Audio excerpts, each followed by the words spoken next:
है कि हे प्रभु, मैं अपने मंत्रियों के साथ बैठ करके यहाँ विचार कर रहा था और आकाश मार्ग से रोती हुई एक बिलखती हुई औरतों को जाते हुए हमने देखा। ध्यान दीजिएगा, देखा लिखा है वहां पर। सुग्रीव ने कहा आकाश मार्ग से रोती बिलखती हुई एक नारी महिला को जाते हुए हमने देखा। लक्ष्मण जी ने कहा कि भैया इनसे कुछ काम होने वाला नहीं है, आप जिस आशा से आए हो वो काम पूरा नहीं हो पाएगा, क्योंकि यह केवल विचार करने वाले लोग हैं। ये केवल विचार कर, अब देखा इन्होंने आकाश मार्ग से रोते हुए जा रही है महिला। देखने के बाद इन्होंने किया कुछ नहीं, केवल विचार किया। इनसे तो अच्छा जटायु था जो देखा नहीं। करुण क्रंदन सुना, वहां सुना लिखा हुआ है।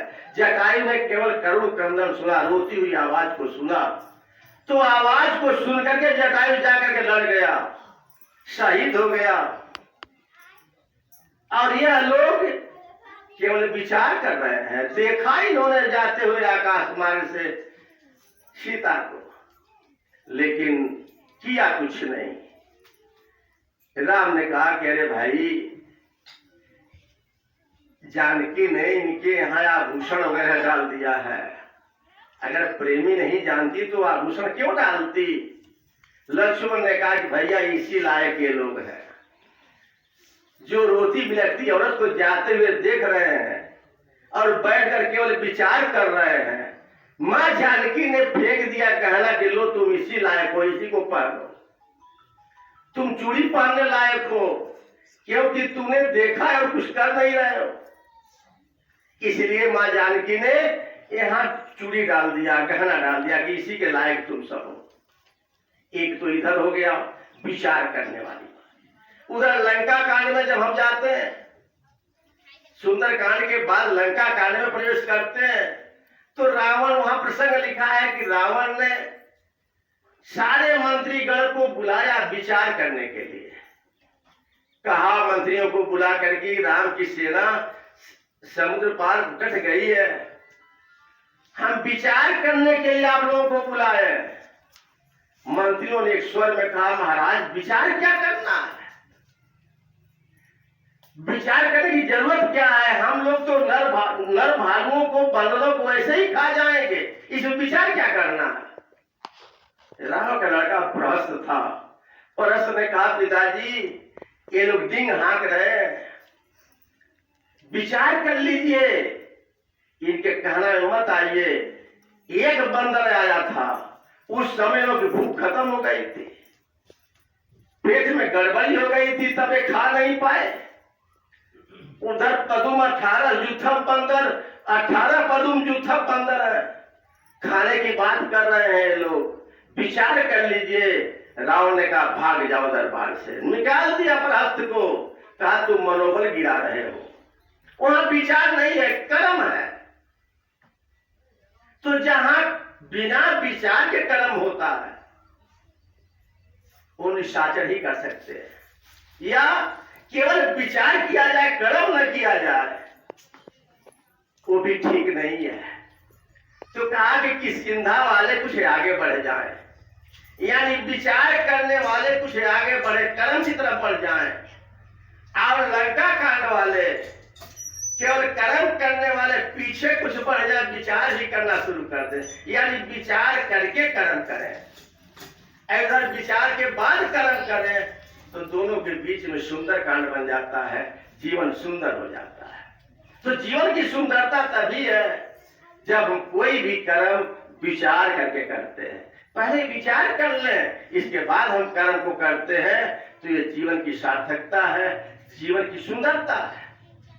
तो जो कुछ भी महात्माओं ने लिखा अलग अलग, यही गलती विष्णु जी ने जो किया, राहु का देख लिया कि उस बीच में अमृत तो भी पी लिया है, तो राहु का गला काट दिया। अब राहु का गला काटा, राहु का सिर अलग हो गया, ये धड़ अलग हो गया, यानी कर्म इंद्रिय अलग हो गई, ज्ञान इंद्रिय अलग हो गई। तो जब ज्ञान इंद्रिय अलग रहेगी, केवल ज्ञान ही की बात करेगी, कर्म नहीं रहेगा, तो सूर्य जैसे तेजवान को भी वो मलिन कर देगा, यानी सूर्य के तेज को भी वो मलिन कर देगा। अगर कर्म केवल है, सोच ही नहीं है, ज्ञान इंद्रिय बाहर है, कर्म केवल कर रहा है, शीतलता जैसे जस को भी वो बर्बाद कर डालेगा। इसलिए महापुरुषों,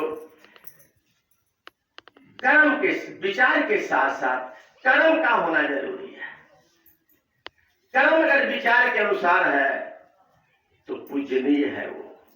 तो आज निरंकारी बाबा हरदेव सिंह जी महाराज ने जो बताया, कर्म करना है, जो हम विचार करते हैं, विचार के अनुसार कर्म आ जाता है। जब जीवन में ज्ञान और कर्म दोनों का संयोग होता है, बाबा जी अक्सर कहा करते थे कि ज्ञान और कर्म दोनों चिड़िया के पंख हैं। दोनों अगर चल रहा है, ठीक ठाक है, दोनों पंख सही है, तो चिड़िया ऊंची उड़ा सकती है। ज्ञान के साथ साथ कर्म भी लगा हुआ है, वो महात्मा का जीवन खुशहाल हो सकता है, वो महात्मा आने वाले को भी खुशहाल कर सकता है। तो साथ संगत ज्ञान और कर्म का संयोग होना जरूरी है। अगर हमें परम ज्ञान मिला है कि ये परमात्मा सत्य, अखंड, अछेद, अभेद, निर्लेप है, और जो ये परमात्मा है वो मैं भी हूं, मैं और परमात्मा दोनों अलग अलग नहीं, हमारे और परमात्मा के बीच में केवल तोड़ मोड़ तय माया, यही माया लगी हुई है।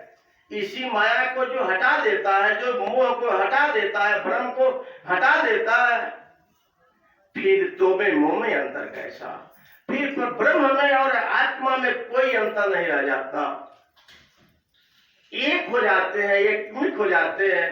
तो इसी एकता की बात बाबा जी बराबर करते रहे कि हम परमात्मा के साथ जुड़ करके हम एक हो जाए। कहते भी रहे कि मेरे शरीर के पीछे मत दौड़ो, मेरे वचन के पीछे दौड़ो। आज स्थिति क्या है, हम क्या करते हैं भाई? अगुआ है, अगुआ शादी करा देता है, लड़के और लड़की को मिला देता है, जुड़ा देता है, भाई शादी लगा दिया, शादी हो गई। तो शादी होने के बाद अब वो लड़की बड़े और वधू अगुआ के पीछे ही दौड़ते रह जाए, तो क्या फायदा उससे? लड़का अकेला है, मेले में भटक गया है, रो रहा है, बाप से बिछड़ गया है, कोई आकर के बाप की उंगली पकड़ा दे तो लड़का बाप की उंगली पकड़ करके खुशहाल हो जाएगा, न कि लड़का उस पकड़ाने वाले के पीछे दौड़ेगा। आज यही गति हमारी हो चुकी है। जब इस परमात्मा का नाता आत्मा के साथ कर दिया, सद्गुरु ने दिखा दिया ब्रह्म को, हम ब्रह्म के साथ न जुड़ करके शरीर के साथ जुड़ते हुए भाग रहे हैं।